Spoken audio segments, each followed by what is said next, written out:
Sayyid Jamaluddin Al-Husaini Al-Kabir mlebu tanah Jawa sing diarani Syekh Jumadil Kubro.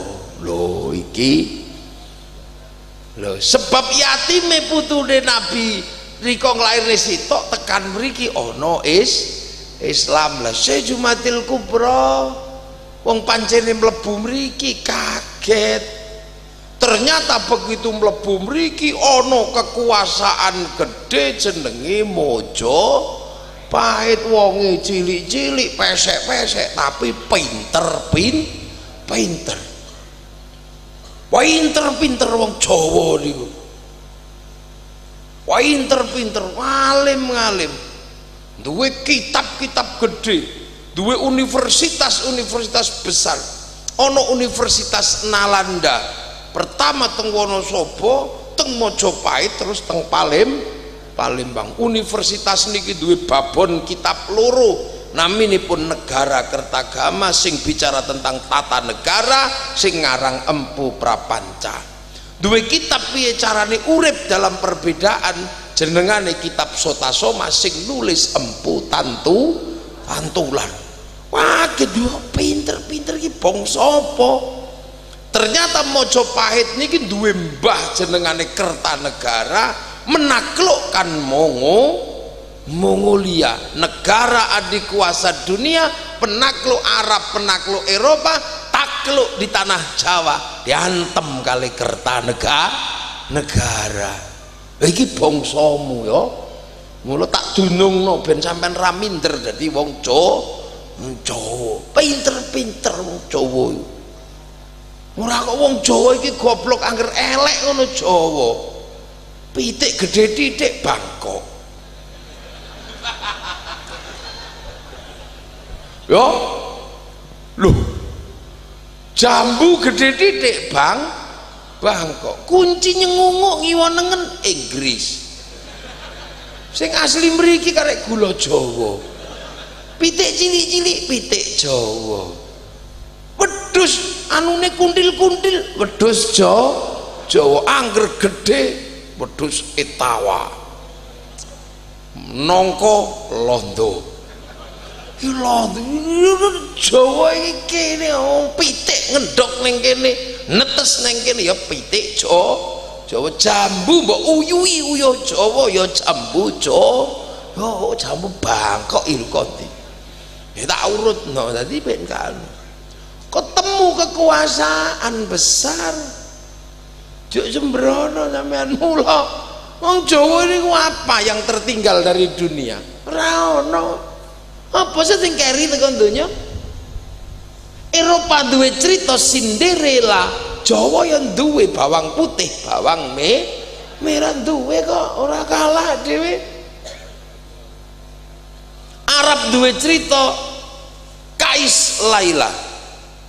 Eropa duwe cerita Romeo Juliet, Cina duwe cerita sampai engtai, kene duwe ande lumut.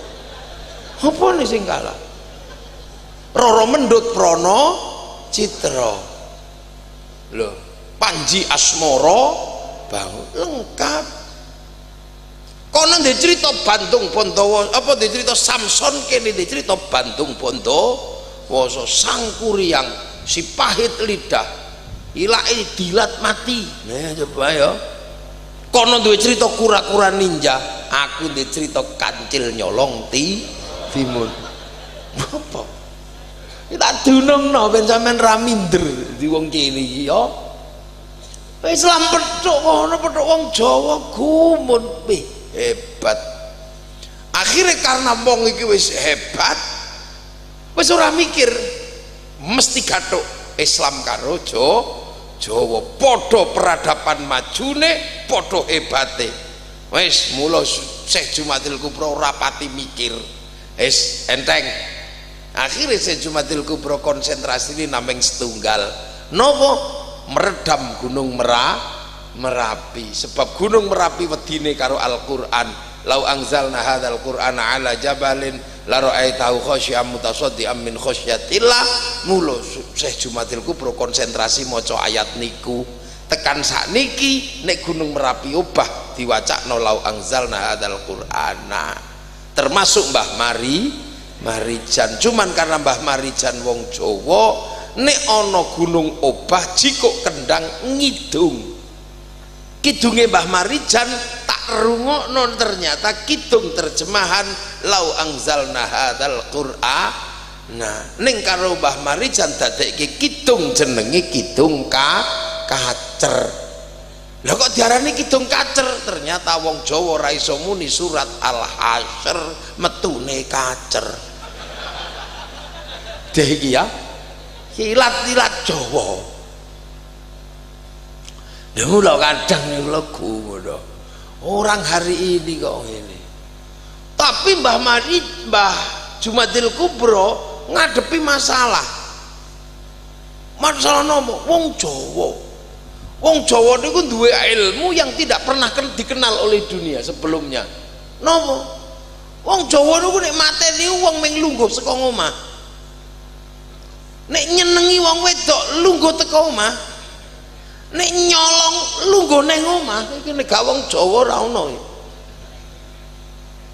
Ternyata ini sebab wong Jawa duwe ilmu Bhairawa Tantra. Ilmu Bhairawa Tantra niku saking Kali saking Durga saking Siwa. Niki duwe ilmu ngerogoh sukma. Nah, supaya iso ngerogoh sukma, ilmu niki nggih niku nglakoni naminipun pancamakara. Lanang wedok muter udo kabeh, ngedep arak, ngedep tumpeng ingkung menungso supaya wetenge niki tenang pakani sego. Ngisore udel supaya tenang sek bebas sak mblengeri lanang wedok. Supaya pikirane tenang ngombe arak, supaya sukmane nek lunga awake mboten obah mangan daging menungso. Akhire wong Jawa sukmane lunga dijak nyolong jenenge ngepet. Sukmane lunga jak mateni wong jenenge jak nyenengi wong wedok jenenge pelet. Akhire teng mriki kondang santet pelet ngepet mangan menungso. Akhire Syekh Jumadil Kubro kewalahan nyeluk koncone king Persia naminipun Sayyid Samsuddin Al-Baqir Al-Farsi. Wong Jawa nyebuti Syekh Subakir. Akhirnya diuber-uber kalau Syekh Subakir melayu teng Segara Kidul, nyebrang ngulon Pelabuhan Ratu, Jampang Sukabumi, ngulon Banten, mula jenenge Banten maknane tumbal. Sing mlayu ngetan munggah Gunung Lawu, mlayu ngetan Gunung Kawi Malang, mlayu ngetan Alas Purwo Banyuwangi. Lah teng kok dipimpin Menak Sembuyu Bajul Sengoro. Syekh Subakir sepuh muridé naminipun Mbah Ishaq nguber teng Banyuwangi. Menak Sembuyu nyerah, akhirnya anake sing wedok nami Dewi Sekardadu diparingke Mbah Ishaq. Pernikahan niku nglairaken Raden Ainul Yakin Sunan Giri makame Gresik. Sebagian melayu teng Bali, sebagian melayu teng Kediri nyembah patung totok kerot teng daerah Pagu Pamenang sebelah muksone Prabu Jayabaya. Lah diuber kali Sunan Bonang putrane Sunan Ampel, putrane Mbah Ibrahim Asmara Kondi, putrane Syekh Jumadil Kubro. Uber mriko akhirnya nyerah. Bareng wis nyerah ya wis muter-muter tep aja uda ya. Nggih Jeng Sunan kula tak nggo klambi, aja sek bebas. Arak iku haram. Mula gantian teh kopi utawa wedang putih. Lah tumpeng iku halal ra apa-apa wong iku sego. Ingkung menungso ganti ingkung pitik mantra ngrogo sukma diganti kalimat tauhid la ilaha illallah. Mula terus wong Jawa ketinggalan adat tumpengan. Musyrik boten ya boten. Sing musyrik sing awal sing niki dandanane Sunan Bonang. Ngoten niku. Lah mula begitu didandani Sunan Bonang, wong-wong wis ora nganggep musyrik.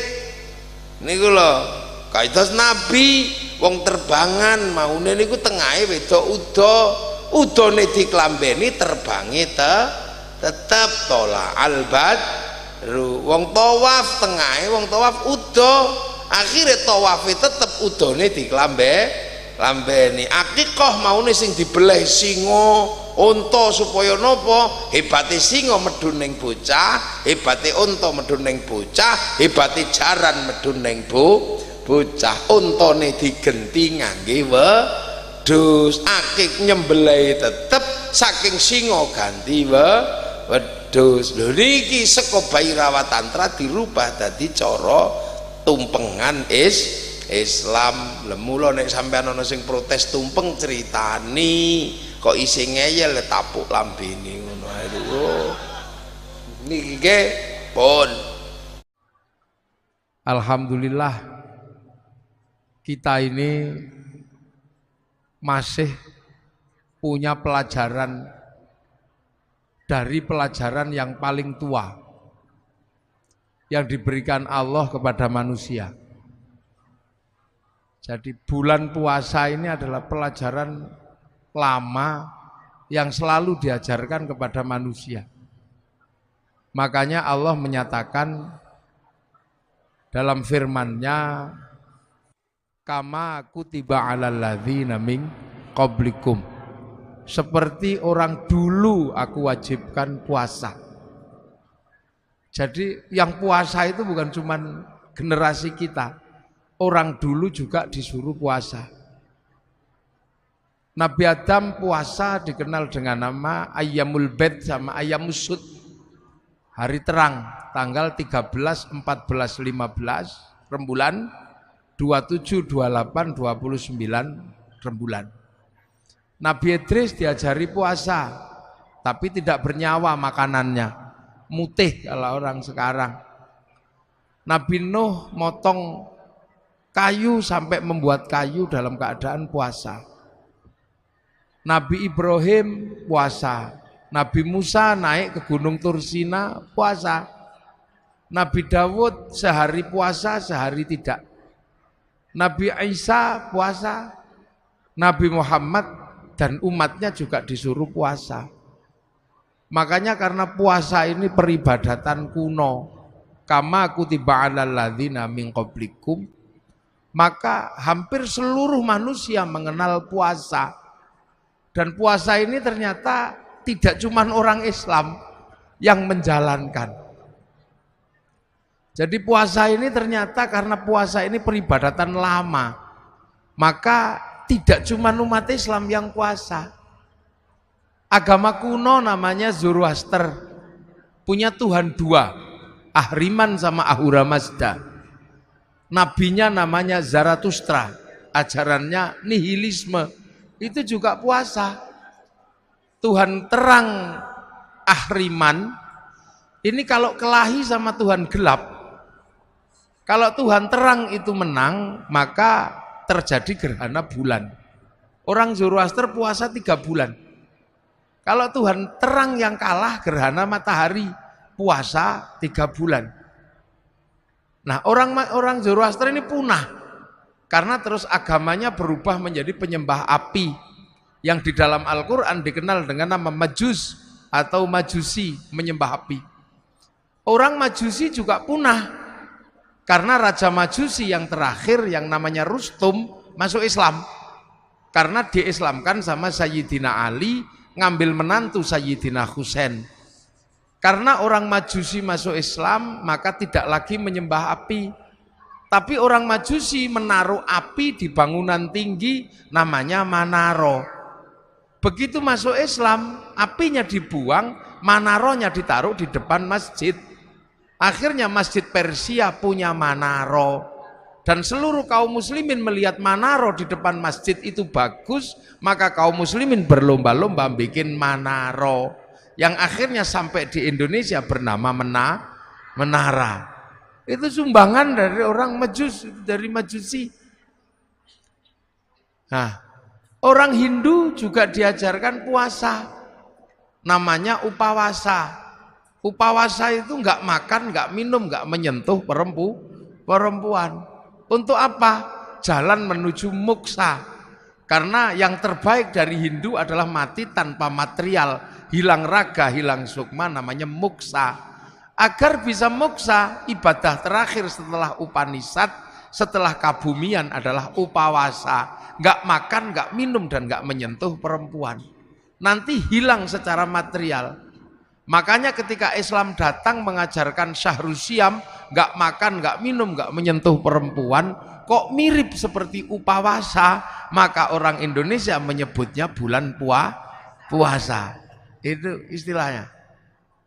Orang Yahudi, orang Buddha juga diajari puasa. Kalau pengen mendapatkan penyempurnaan 8 jalan menuju nirwana, harus puasa di bawah pohon bodhi dengan pakai kain selempang dalemannya tanpa jahitan. Orang Yahudi puasa, kalau peringatan Yom Kippur juga puasa. Orang Nasrani kalau Jumat Agung sebelum Paskah juga diajarkan puasa. Jadi puasa ini adalah milik semua agama, cuman caranya berbeda-beda. Jadi makanya kalau kemudian halal bihalal ini mempertemukan seluruh umat beragama yang berbeda, pasti nyambung karena urusannya dengan puasa. Nah ini lintas agama juga. Loh ya nyambung kalau dalam urusan puasa karena semua agama mengenal puasa. Ini puasa. Makanya puasa itu saking terkenalnya, variasinya paling banyak. Di Indonesia ada puasa makan daun tok, namanya ngidang. Ada puasa makan umbi-umbian, namanya ngerowot. Ada puasa tanpa nyawa, namanya mutih. Ada puasa tidak kenyentuh matahari, namanya pati geni. Ada puasa diem, namanya bisu. Ada puasa gandul di pohon, namanya ngampret atau ngalong. Ada puasa jalan terus ngedan, itu puasa. Jadi variasinya paling banyak. Dan sejarah-sejarah besar dilewati dengan puasa.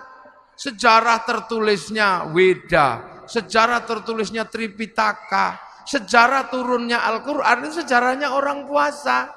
Sang Buddha Gautama tukang tirakat, Walmiki tukang tirakat, Rasulullah juga tukang tirakat. Makanya Quran turun setelah Rasulullah naik turun Gua Hira selama 15 tahun. Syekh Abdul Qadir Al-Jilani ma'rifatullah setelah 25 tahun puasa di padang pasir dibimbing Syekh Mubarak Al-Madzumi.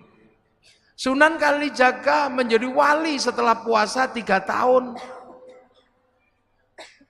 Baca ya hayu ya qayyum walaupun keliru ya kayuku ya kayumu. Ya Saridin jadi wali setelah puasa 3 tahun, baca Allahu Akbar walaupun keliru lawa bubar. Jadi sejarah besarnya ini orang puasa. Mbah Manap Lirboyo pengen mendirikan pondok pesantren Lirboyo, puasa ngerowot 56 tahun, makan uwi. Sampai akhirnya uwinya hilang karena dimakan genderuwo. Akhirnya sama Mbah Manap uwinya diganti gadung. Akhirnya genderuwonya makan gadung. Begitu genderuwo makan gadung jam 12 malam, genderuwonya mabuk.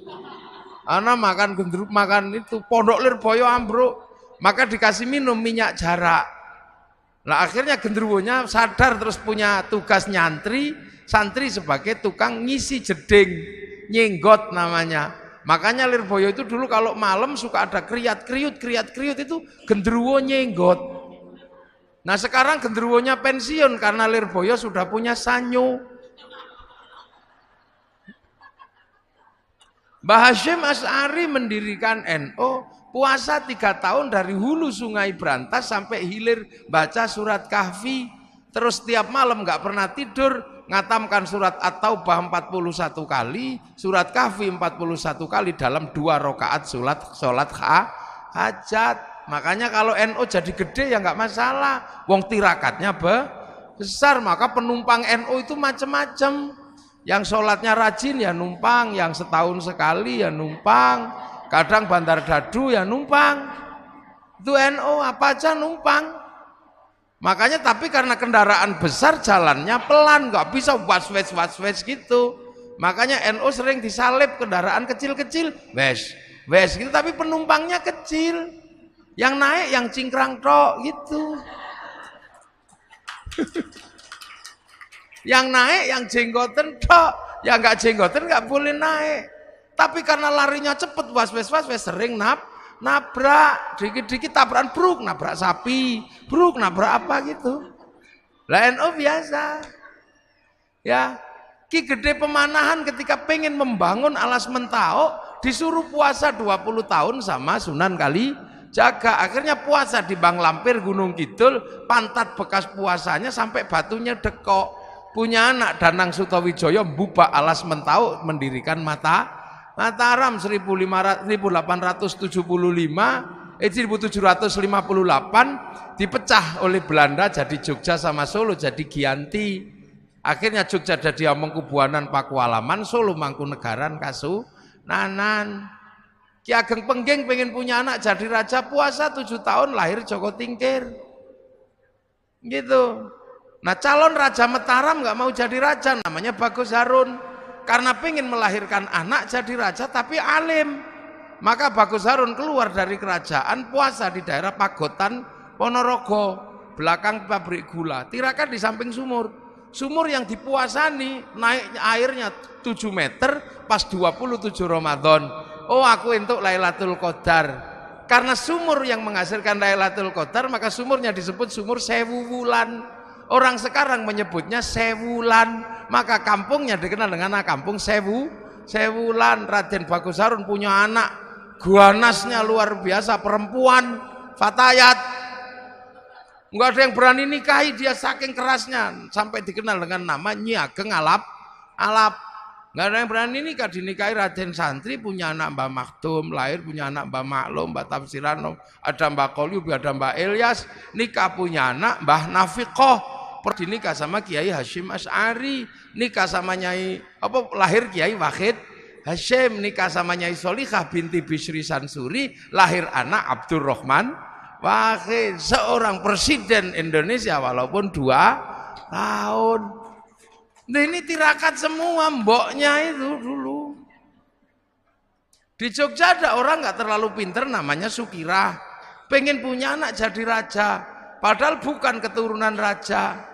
Tetangganya cuma bilang paling kamu nanti jadi rajanya ketoprak anakmu.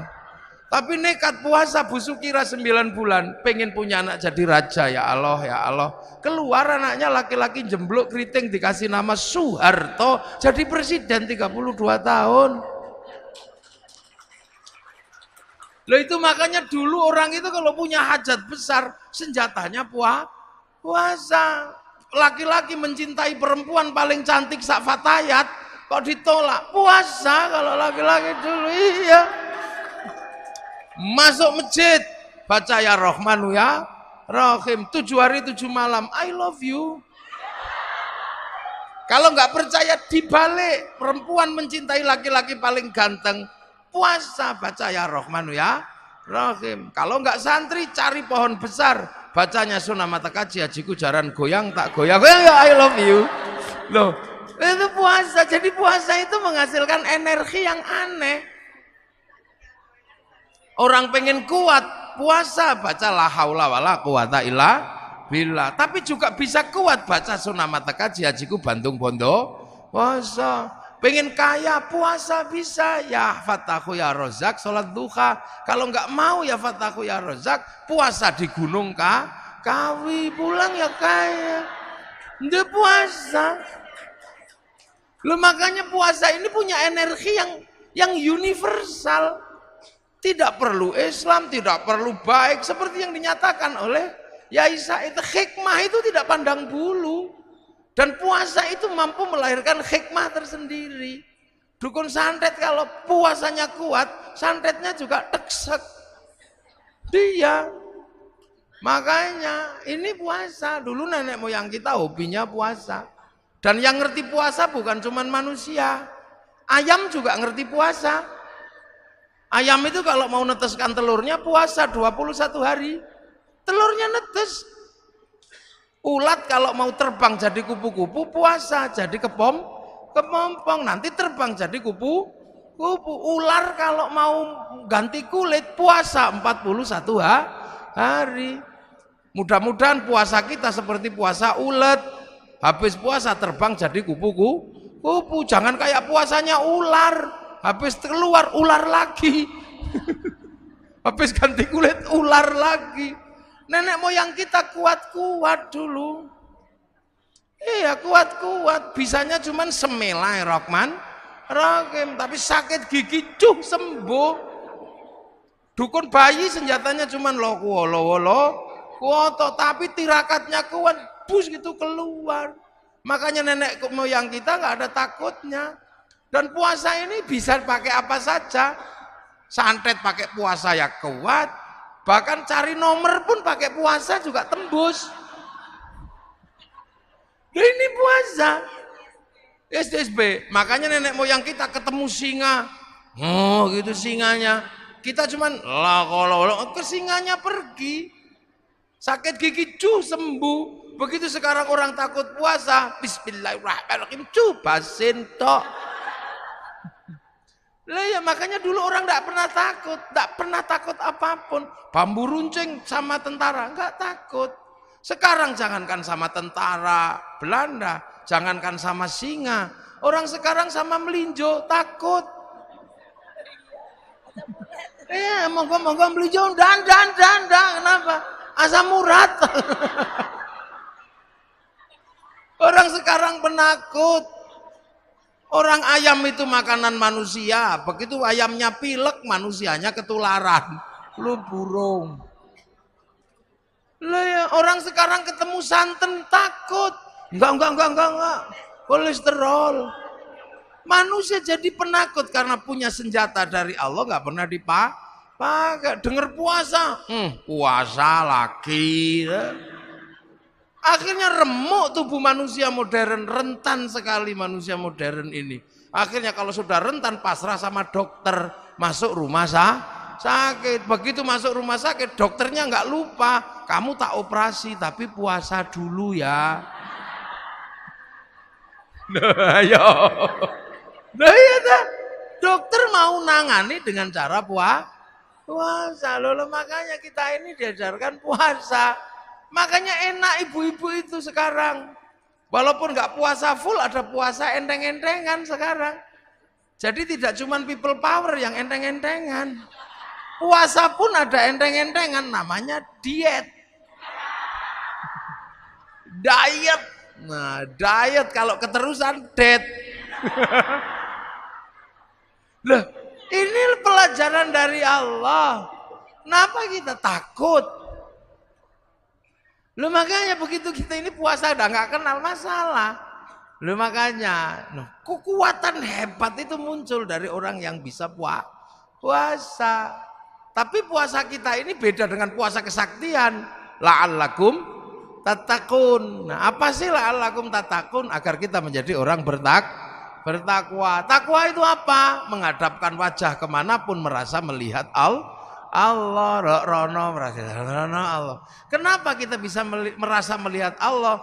Dengan puasa. Karena dengan puasa ego kita tuh turun. Assalamualaikum warahmatullahi wabarakatuh. Selamat datang di channel Santri 017. Di sini saya mengajak Anda semua untuk menyelami kembali pengajian Gus Muwafiq yang penuh makna. Video ini tidak hanya menampilkan potongan ceramah beliau, tapi juga saya lengkapi dengan analisis dan pandangan pribadi. Ini adalah bentuk apresiasi dan upaya saya untuk menggali hikmah yang lebih dalam. Harus diakui, ceramah Gus Muwafiq selalu punya daya tarik. Selain ilmu yang beliau sampaikan, gaya bahasa yang sederhana dan humornya membuat kita betah. Menurut saya, humor adalah alat dakwah yang paling cerdas. Beliau mampu membuat ajaran Islam yang kadang terasa berat menjadi ringan, mudah dicerna, dan langsung menyentuh hati. Mari kita bedah lebih dalam bagaimana humor ini menjadi jembatan ilmu beliau. Ada beberapa poin penting dari pengajian Gus Muwafiq yang sangat berkesan bagi saya. Pertama, saya kagum melihat bagaimana beliau menghubungkan ajaran agama dengan realitas hidup sehari-hari. Beliau tidak hanya sekadar untuk membahas dalil dari kitab, tetapi juga memberikan contoh nyata yang relevan dengan kehidupan kita, mulai dari urusan rezeki, hubungan bertetangga, hingga masalah rumah tangga. Ini membuat ilmu beliau terasa dekat dan praktis, membuktikan bahwa agama adalah solusi, bukan hanya teori. Kedua, saya sangat terkesan dengan pesan kesederhanaan yang terus beliau sampaikan. Di era serba digital yang penuh dengan pameran kekayaan, Gus Muwafiq mengingatkan bahwa kebahagiaan sejati datang dari hati yang tenang, bukan dari seberapa banyak harta yang kita miliki. Pesan beliau, jangan terlalu sibuk mengejar dunia sampai lupa mengejar ketenangan batin, adalah tamparan halus yang mengingatkan kita bahwa kebahagiaan sejati bersemayam di dalam diri kita. Ketiga, saya mengamati beliau mengemas dakwahnya dengan kearifan lokal Jawa. Sebagai ulama dari tanah Jawa, beliau sering menyisipkan peribahasa atau pepatah Jawa yang penuh makna. Metode ini sangat efektif karena membuat ajaran Islam lebih mudah untuk dipahami dan mengakar dalam budaya setempat. Beliau berhasil membuktikan bahwa dakwah bisa beradaptasi dengan konteks budaya tanpa mengorbankan esensi ajaran Islam itu sendiri. Dan yang terakhir adalah peran beliau sebagai figur masyarakat yang dicintai. Gus Muwafiq bukan hanya seorang penceramah, beliau adalah sosok yang dekat dengan umatnya, penasehat, penengah masalah, dan pemimpin spiritual. Beliau berbicara bukan dari posisi yang lebih tinggi, melainkan sebagai seorang ayah, teman, atau guru yang tulus membimbing. Ini mengajarkan kita tentang pentingnya adab dan ketulusan dalam berdakwah. Pesan inti dari video pengajian Gus Muwafiq ini adalah bahwa ajaran Islam yang disampaikan dengan cara yang mudah dipahami dan membumi tidak hanya menambah pengetahuan, tapi juga membawa ketenangan dan inspirasi. Dalam pengajian itu, kita diajarkan tentang pentingnya bersabar dan ikhlas sebagai kekuatan batin untuk menjalani hidup. Kita juga diingatkan untuk lebih fokus pada introspeksi dan memperbaiki diri, alih-alih sibuk mencari kesalahan orang lain. Inti dari semua ajarannya adalah bahwa Islam adalah agama yang mudah, damai, dan menjadi solusi bagi segala masalah kehidupan. Jangan lupa berkomentar dan jangan lupa berinteraksi di channel saya. Saya selaku kreator dari Santri 017. Assalamualaikum warahmatullahi wabarakatuh.